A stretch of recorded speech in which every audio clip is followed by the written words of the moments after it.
মীরার জ্ঞান ফিরল দুপুরের দিকে। মাথাটা ভীষণ ভারী ভারী লাগছিল, শরীরেও ঠান্ডা ঠান্ডা লাগছিল। মীরা হালকা করে চোখ মেলে তাকাতেই দেখলো নানি তার পাশে বসে দোয়া পড়ছিল। মীরা তার নানিকে ফিস ফিস করে জিজ্ঞাসা করলো, নানি ওই মহিলাটা কে ছিল? নানি তখন আঁতকে উঠে চুপ করে গেল।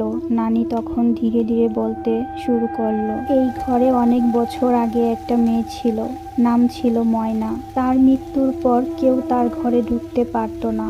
লোকমুখে শোনা যায় এখনো সে তার ঘর পাহারা দেয়। নানি সেই পুরনো শাড়িটা দেখিয়ে বললেন, এই শাড়িটা তারই। অনেক বছর আগে এই শাড়িটা হারিয়ে গিয়েছিল, আজ আবার কোথায় থেকে শাড়িটা বের হয়ে আসে। দরজার আঁচড়ের দাগগুলো তাজা, মনে হচ্ছে আগের রাতেই কেউ নখ দিয়ে এগুলো করেছে। নানি ঘরের আশেপাশে পানি পড়ে কিছু ধোঁয়া পড়লেন, কিন্তু রাত নামতেই ঘরের বাতিগুলো একে একে বন্ধ হয়ে গেল, আর সিঁড়ির নিচে আবার ভেসে উঠল সেই পায়ের শব্দ।